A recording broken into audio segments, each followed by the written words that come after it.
नागपुर के एक छोटे से गांव में हर्ष रहता था। हर्ष अपने माता और पिता के साथ रहा करता था। हर्ष के पिताजी एक गरीब किसान और माँ दर्जी थीं। दोनों ही अपना अपना काम करके घर चलाने की कोशिश किया करते थे। हर्ष की पढ़ाई लिखाई के खर्चे की वजह से दोनों बड़े परेशान रहते थे। मुझे मेरे हर्ष की बड़ी चिंता हो रही है, उसकी पढ़ाई लिखाई की। हर्ष अब बड़ा हो गया है और अगर हमने उसका स्कूल में दाखिला नहीं करवाया तो बड़ी परेशानी हो जाएगी। मैं अपनी कोशिश तो कर ही रहा हूँ भाग्यवान। हमारा हर्ष पढ़ने में बहुत तेज और बहुत बुद्धिमान है। अभी से ही उसे गुणा भाग और अंग्रेजी पढ़ने आ गया है। हम कल सुबह ही उसे लेकर एक बड़े विद्यालय में जाएंगे दाखिला करवाने। हर्ष को लेकर सुबह ही कुसुम और राम नारायण एक बड़े से विद्यालय में जाते हैं। राम नारायण वहाँ की खूबसूरती देखकर दंग रह जाता है। माँ, क्या मैं इस स्कूल में पढ़ूंगा? बिल्कुल बेटा, तुम इसी स्कूल में पढ़ोगे। यहाँ पढ़कर बड़े आदमी बनोगे और ऐसे ही कई सारे स्कूल भी बनाओगे। मुझे बड़ी हिचकिचाहट हो रही है, कहीं हमें ज्यादा पैसे ना भरने पड़ जाए। अरे आप चलो तो वहाँ चल के देखे तो सही। वहाँ जाते ही उन्हें गेट पर खड़ा चौकीदार रोक लेता है। ठहरो, कहाँ चल दिए बिना किसी अनुमति के? वो दरअसल मैं अपने बच्चे का इस विद्यालय में दाखिला करवाने आया हूँ। दाखिला, और वो भी यहाँ? लगता है तुम अपनी औकात भूल रहे हो। यहाँ बस अमीरों के बेटे आते हैं और तुम्हें देखकर लग रहा है कि तुम कहीं कचरा साफ करते हो। ये आप कैसी बातें कर रहे हैं? मेरा बच्चा पढ़ने में बहुत होशियार है। कृपया करके हमें अंदर जाने दीजिए। हमारा अपमान मत करिए। मैंने तुमसे कह दिया ना, चले जाओ, वरना मुझे अपने इस डंडे का सहारा लेना पड़ेगा। चौकीदार उन्हें वहाँ से डांट कर भगा ही रहा था कि उस विद्यालय के एक मास्टर वहाँ आ जाते हैं और राम नारायण और उसके परिवार की दशा देखकर कहने लगते हैं, चौकीदार, मैंने तुम्हें कितनी बार कहा है, लोगों से इस तरह की बातें मत किया करो। चलो जाओ और अपना काम करो, मैं इन्हें देख लूंगा। आप सब मेरे साथ मुख्य अध्यापक के ऑफिस में चलिए। और सब मिलकर मुख्य अध्यापक के ऑफिस में चले जाते हैं। जी मैम, वो ये हमारे विद्यालय में अपने बच्चे का दाखिला करवाने आए हैं, इसीलिए मैं इन्हें अंदर ले आया। बच्चा बड़ा होशियार और काबिल है। कहिए, क्या बात है? आपको हमारे स्कूल का नाम पता है? ये दीन दयाल स्कूल है। ये बहुत बड़ा कॉन्वेंट स्कूल है। अंग्रेजों के तौर तरीके सिखाते हैं हम यहाँ पर बच्चों को, ताकि उनमें अनुशासन रहे। हम अपने बच्चे के अंदर यही सारे गुण चाहते हैं और इसीलिए हम जितना चाहे उतना पैसा देने को तैयार हैं। राम नारायण के इतना कहने से प्रिंसिपल और उस मास्टर की आंखें लालच से चमक जाती हैं। तब मास्टर ने उस प्रिंसिपल मैडम से चुपके से कहा, ये गरीब भले हैं, लेकिन इनकी लाचारी का हम पूरा फायदा उठा सकते हैं। अपने बच्चे को पढ़ाने के लिए ये पूरे पैसे दे देंगे। अगर आप कहें तो इनसे 2 गुने ज्यादा पैसे ले लूं। ये भी कोई कहने की बात है? उनके यहाँ से पैसे आएंगे तभी तो हमारे बच्चे और परिवार खुशी से रहेंगे। जितना लूट सकते हो लूट लो। हमारे विद्यालय में 25,000 में दाखिला होता है। मैं इन्हें 50,000 कहूँगा, आप हामी भर देना। राम नारायण, तुम 50,000 रुपए लाकर दे दो और अपने बच्चे का इस विद्यालय में दाखिला करवा दो। मालिक, इतने पैसे मैं कहाँ से लाऊंगा? क्या मुझे थोड़ा वक्त मिल सकता है क्या? देखो, अगर अपने बच्चे की भविष्य की सुरक्षा चाहते हो तो दाखिला लो, वरना हमारा समय बर्बाद मत करो। दफा हो जाओ, जब पैसे हो जाए ना तब आना। राम नारायण, कुसुम और हर्ष वहाँ से निराश होकर घर चले जाते हैं। पिताजी, मेरे उम्र के सारे बच्चे स्कूल जाने लगे हैं, अच्छी अच्छी टिफिन लेकर। मैं कब जाऊंगा? तुम जरूर जाओगे बेटे, बस थोड़ा सा इंतजार करो। मुझे हर्ष की बड़ी चिंता हो रही है। 50,000 रुपए हम कहाँ से लाएंगे? अपने बच्चे को पढ़ाने के लिए मैं कुछ भी कर सकता हूँ। क्यों ना हम चलकर गांव में रामू काका की मदद ले। गांव में सबसे पुराने और पढ़े लिखे वही हैं। वो हमारी मदद जरूर करेंगे। राम नारायण और कुसुम रामू काका के घर जाते हैं और उन्हें सारी समस्या बताते हैं। तब रामू काका उनसे कहते हैं, तुम अपने बच्चे को हमारे गांव के विद्यालय में क्यों नहीं डाल देते? हमारे गांव के विद्यालय में? हमारे गांव में विद्यालय है कहाँ? गांव में कोई अच्छी शिक्षा नहीं दे सकता, इसीलिए तो उन्हें दूसरे गांव या शहर के विद्यालय में डाला जाता है। तुम दोनों मेरे साथ आओ, मैं तुम्हें अपने गांव में ही कुछ दिखाता हूँ। रामू काका उन्हें जंगल के रास्ते से एक गुफा की ओर ले जाते हैं और कहते हैं, इस गुफा में जाओ, तुम्हें सब पता चल जाएगा। जैसे ही कुसुम और राम नारायण गुफा में जाते हैं, किसी दूसरे ही दुनिया में पहुंच जाते हैं और उनके सामने एक बड़ी सी पाठशाला नजर आती है जो पूरी सोने की होती है। उस पाठशाला में सोने की घंटी होती है, सोने का ब्लैक बोर्ड, सोने का बेंच जिस पर सारे बच्चे पढ़ाई कर रहे होते हैं। ये सारी चीजें देखकर कुसुम और राम नारायण चौंक जाते हैं और रामू काका से पूछते हैं, ये सब कैसे हो सकता है? हमारे गांव में सोने की पाठशाला कैसे हो सकती है? और ये गुप्त क्यों है? तब जाकर रामू काका उन्हें सब बताते हैं। अंग्रेजों के डर की वजह से ये स्कूल हमारे पूर्वजों ने यहाँ बनवाया था ताकि हमारी संस्कृति और विचार ना बदले। मेरे पिताजी इस विद्यालय के शिक्षक थे। एक दिन उन्हें अंग्रेजों ने पकड़ लिया। तुम 2 कौड़ी के लोग हमारे जैसे स्कूल्स खोल रहे हो, तुम्हें तो मैं छोड़ूंगा नहीं। लेकिन हमने तुम्हारा क्या बिगाड़ा है? अपने बच्चों को पढ़ा कर तुम हमसे आगे बढ़ना चाहते हो? ये मैं हरगिज नहीं होने दूंगा। तुम हमसे चाहते क्या हो? हम क्या करें?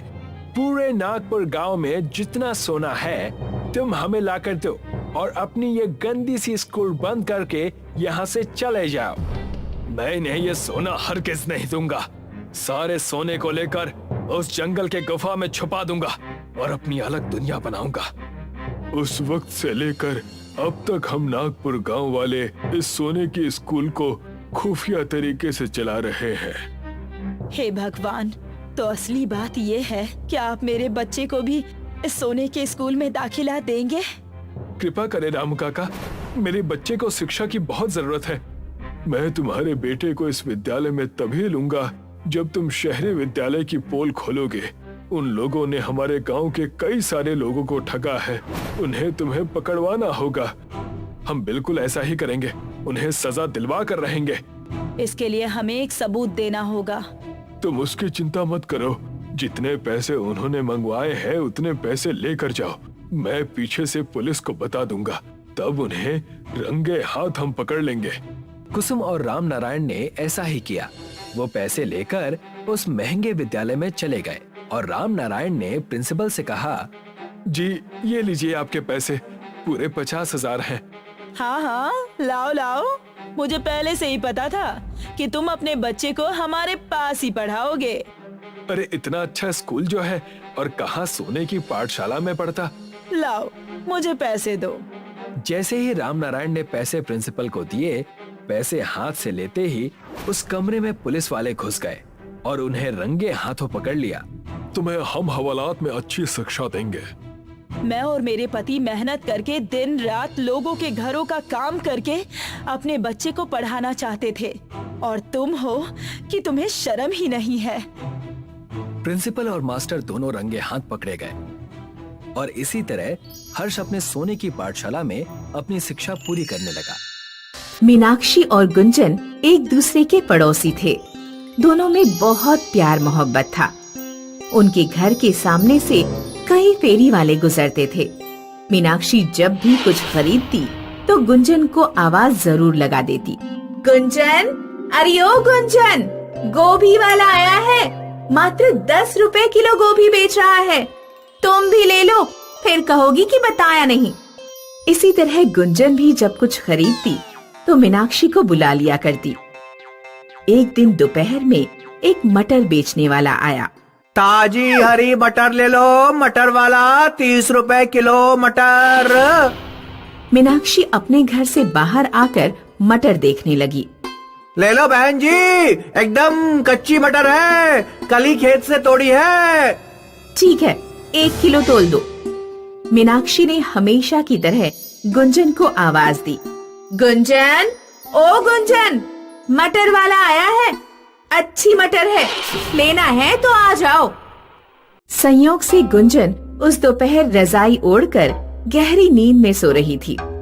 मीनाक्षी के कई बार आवाज देने पर भी जब गुंजन बाहर नहीं आई तो मीनाक्षी ने अपने लिए मटर खरीद लिए और मटर वाला चला गया। शाम को जब मीनाक्षी सब्जी बनाने के लिए मटर छीलने बैठी तो उसके होश उड़ गए। मटर में से सोने के दाने निकल रहे थे। उसी समय मीनाक्षी का पति शुभम ड्यूटी से लौटकर आया। शुभम स्वार्थी और लालची किस्म का इंसान था। सोने के मटर के दाने देखकर वह बहुत खुश हुआ। अरे वाह, हम तो माला माल हो गए। तुमने 1 किलो मटर ही क्यों खरीदी? कम से कम 10-12 किलो मटर खरीद लेती। मुझे क्या पता था कि मटर में से सोने के दाने निकलेंगे। पता होता तो ज्यादा खरीद लेती। मीनाक्षी के पति ने पूरे गांव में अपने अमीर होने का खूब दिखावा किया। जब गुंजन को पता लगा कि मीनाक्षी ने ऐसे मटर खरीदे हैं जिसमें से सोना निकला है तो वह मीनाक्षी के घर पहुंची। क्यों मीनाक्षी, तुमने मटर अकेले अकेले खरीद लिए? मैं जब भी कुछ खरीदती हूँ तो हमेशा तुम्हें आवाज लगाती हूँ। मैंने तुम्हें आवाज दी थी लेकिन तुम घर से बाहर ही नहीं निकली। शायद तुम सो रही थी। अच्छा हाँ, मैं परसों दोपहर थोड़ा सा सो गई थी। मुझे लगा कि तुमने जानबूझकर मुझे नहीं बुलाया। मुझे माफ करना। कि वह मटर वाला कभी दोबारा आए तो मैं भी उससे मटर खरीदूंगी। गुंजन जब घर पहुंची तो गुंजन का पति उससे बोला, अब पता लगी तुम्हें अपनी मीनाक्षी बहन की असलियत। तुम तो कहती थी कि मीनाक्षी बहुत अच्छी है। अब देखा कैसे वो सोने की मटर अकेले खरीद कर बैठ गई। हमें गलतफहमी हो गई है। मीनाक्षी ने मुझे आवाज दी थी लेकिन उस दोपहर नींद में होने के कारण मैं मीनाक्षी की आवाज सुन ही नहीं पाई थी। मैं नहीं मानता, वो झूठ बोल रही है। उसने तुम्हें इसलिए नहीं बुलाया क्योंकि वो नहीं चाहती थी कि उसके साथ साथ हम लोग भी अमीर हो जाएं। उधर मीनाक्षी का पति शुभम काम धंधा छोड़कर घर बैठ गया था और हमेशा सोने के मटर के दानों की रखवाली करता रहता था। मीनाक्षी उससे बोली, क्यों न हम आधे किलो मटर गुंजन के घर दे आए? हमारे साथ उन लोगों के घर भी सुख समृद्धि आ जाएगी, तो इसमें बुरा क्या है? क्या तुम पूरी पागल हो गई हो? आधे किलो सोने की मटर गुंजन के घर दे आओगी? अरे इन मटर के दानों से मुझे पूरा जीवन गुजारना है। अगर आधी मटर के दाने तुमने गुंजन को दे दिए तो मुझे आधी जिंदगी काम करना पड़ेगा। इसलिए आधे किलो मटर गुंजन को देने की बात बिल्कुल भूल जाओ। एक दिन गली में एक और मटर बेचने वाला आया। इस बार गुंजन के पति ने उसे पकड़ लिया और उसके सारे मटर खरीद लिए। मटर कम से कम 50 किलो थे। गुंजन और उसके पति ने मटर छीलने शुरू किए लेकिन किसी भी मटर में सोने के दाने नहीं निकले। गुंजन के घर 50 किलो मटर का कोई काम तो था नहीं, इसलिए वह पड़े पड़े खराब होने शुरू हो गए। क्यों ना मैं कुछ किलो मटर मीनाक्षी को दे आऊं? यहाँ तो ये खराब ही हो जाएगी। गुंजन ने एक बोरी में मटर भरी और कुछ मटर मीनाक्षी को दे आई।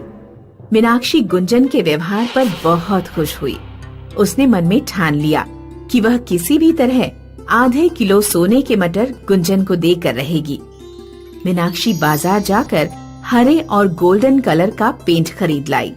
उसने आधे किलो हरे मटर पर गोल्डन पेंट कर दिया।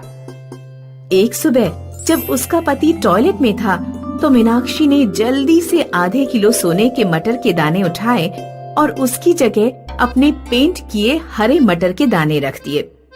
दोपहर में वह अपने पति से बोली, सुनिए जी, मैंने साधारण मटर की सब्जी बनाई है। सब्जी थोड़ी ज्यादा बन गई है। कुछ सब्जी मैं गुंजन के घर देकर आना चाहती हूँ। शुभम ने भगोने में देखा तो उसे हरे मटर दिखाई दिए क्योंकि मीनाक्षी ने सोने के मटर पर हरा पेंट कर दिया था। इस तरह मीनाक्षी ने अपनी चतुराई से आधे किलो सोने के मटर गुंजन के घर पहुंचा दिए। गुंजन और मीनाक्षी में पहले जैसी गहरी दोस्ती हो गई।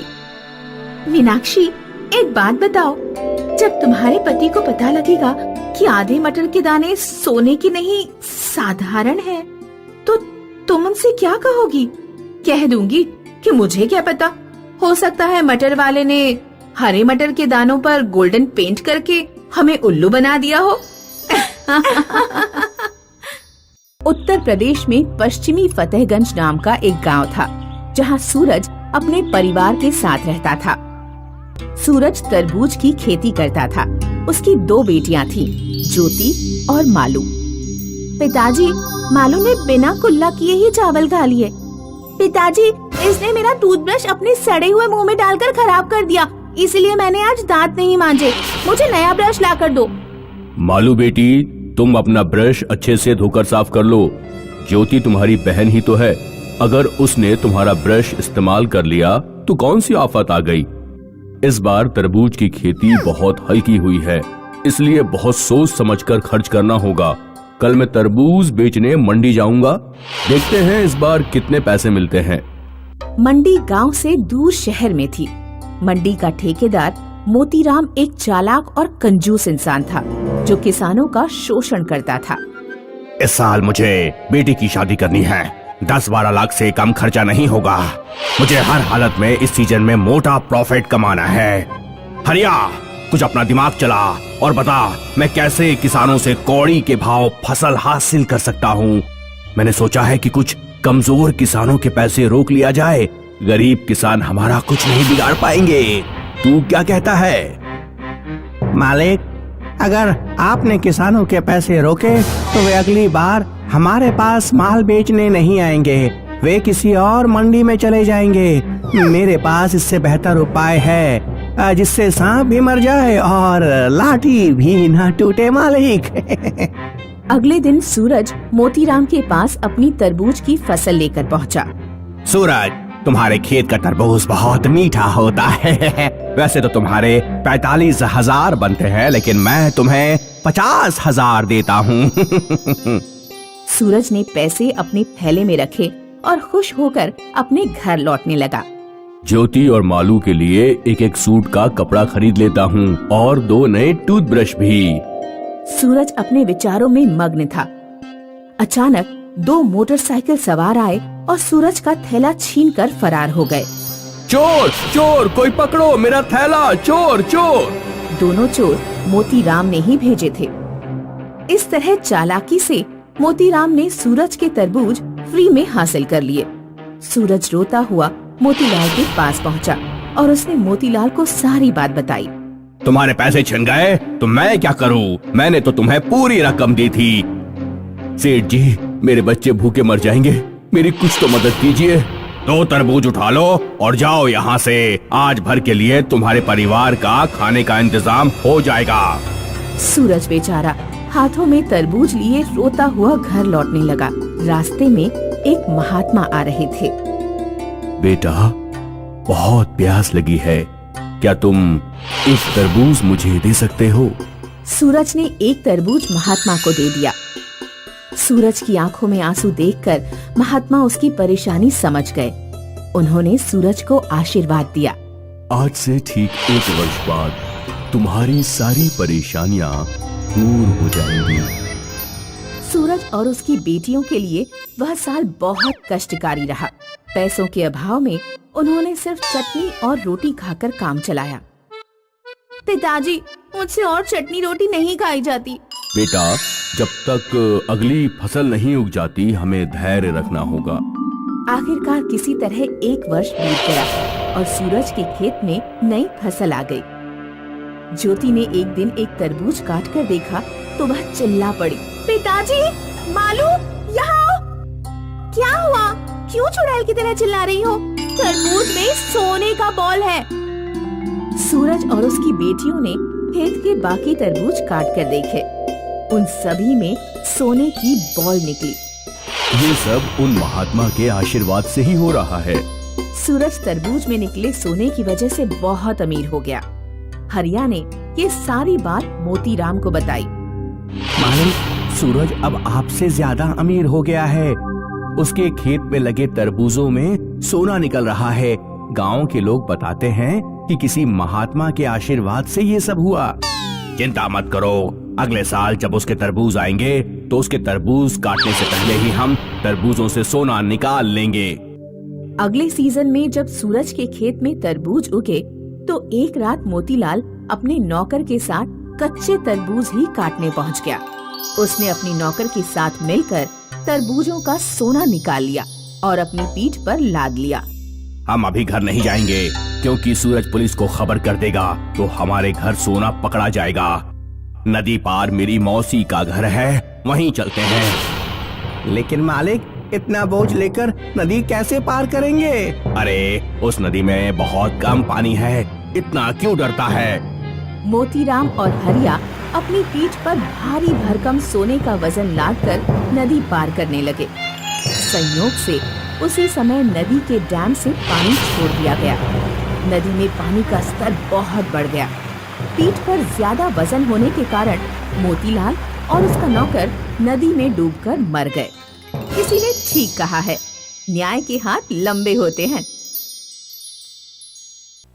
अशोक एक बनकाम मजदूर था जो शहर में मजदूरी करके अपने परिवार का पेट पालता था। उसको रोज की मजदूरी से 300 रुपए मिला करते थे। अशोक एक किराए के घर में रहता था अपने पूरे परिवार के साथ। उसके परिवार में उसकी पत्नी अनुराधा और उसके 3 बच्चे थे, भुवन, जीवन और नंदिनी। ये लो अनुराधा, आज की दिहाड़ी।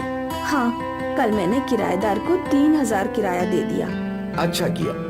हाँ, काश आपका वेतन बढ़ जाए। इतने कम वेतन में हम पैसे कैसे बचत कर सकते हैं? भगवान करे ऐसा जल्दी हो, पर अब जो भी है वो है। कम से कम मैं खुश हूँ कि हमारे खाने के लाले नहीं है। बच्चे स्कूल जा रहे हैं और हम भर पेट खाना खा रहे हैं। भगवान को लाख लाख धन्यवाद। हाँ बिल्कुल, भगवान जी की हम पर बहुत कृपा है। अशोक और अनुराधा भले ही गरीब थे, पर उन्हें अपनी परिस्थिति से कोई बैर नहीं था। वो खुश थे और संतुष्ट थे। अनुराधा अक्सर गरीबों की मदद किया करती थी। एक दिन की बात है, अनुराधा बाजार में सब्जियां खरीद रही थी। तभी उसने देखा कि एक बूढ़ी औरत रास्ते पर भीख मांग रही है। बहुत भूख लगी है बेटा, कई दिनों से कुछ नहीं खाया। आसपास के लोग बूढ़ी औरत को देख रहे थे, पर कोई भी उसे पैसे नहीं दे रहा था। अम्मा, आपको बहुत भूख लगी होगी ना, आइए मेरे साथ। अनुराधा उस औरत को बगल के एक छोटे से ढाबे पर ले गई। भैया, अम्मा को पेट भर के खाना खिला दो, ये लो पैसे। अनुराधा ने ढाबे वाले को पैसे दे दिए और ढाबे वाले ने अम्मा को खाना खिला दिया। कई दिनों से भूखी अम्मा हड़बड़ी में खाना खाने लगी। अनुराधा वहीं पास बैठी थी। जब अम्मा ने पूरा खाना खा लिया, और कुछ चाहिए अम्मा? नहीं बेटा, पेट भर गया। भगवान तुम्हारा भला करे, तुम जुग जुग जियो, हमेशा खुश रहो। अनुराधा ने अम्मा के हाथ में कुछ और पैसे दिए।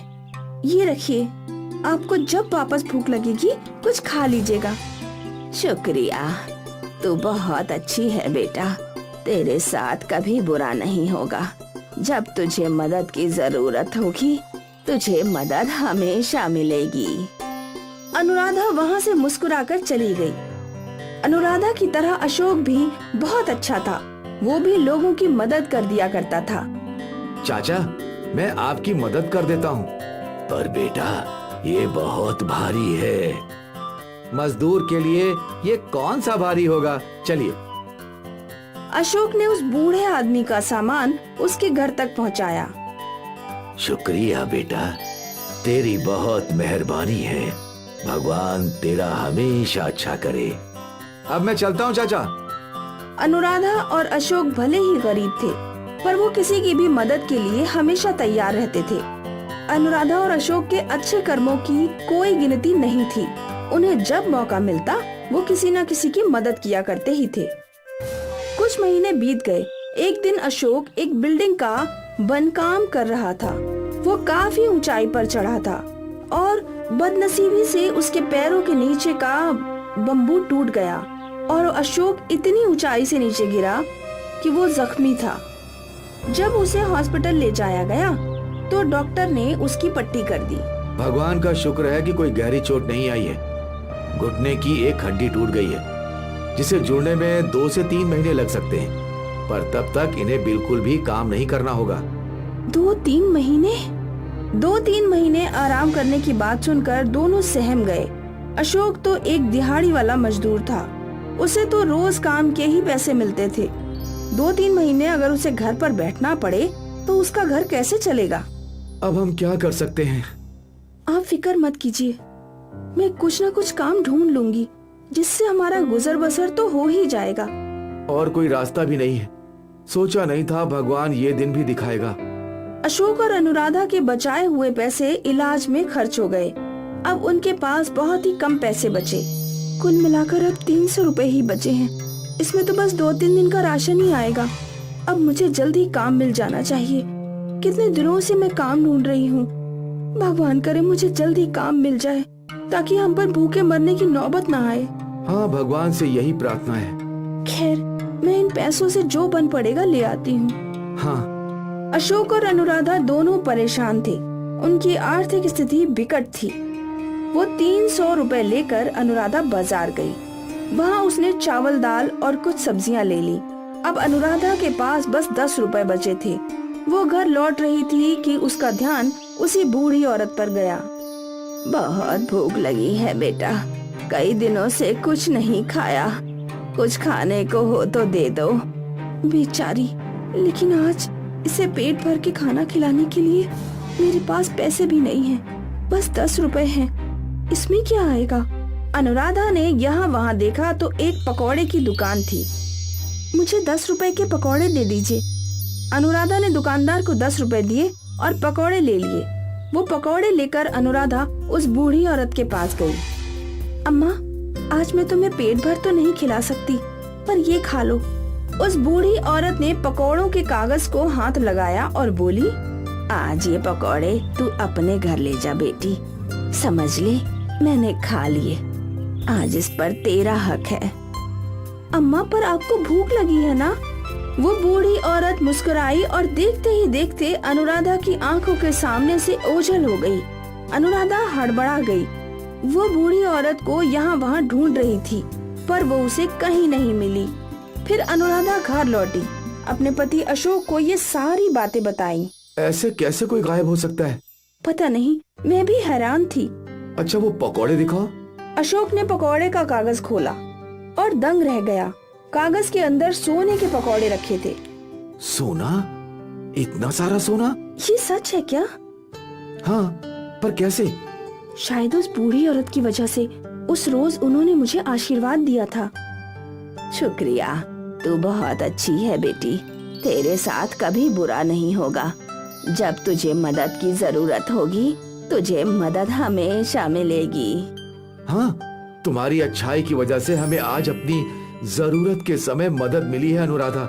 भगवान का लाख लाख शुक्रिया। इस दिन के बाद अशोक और अनुराधा की जिंदगी बदल गई।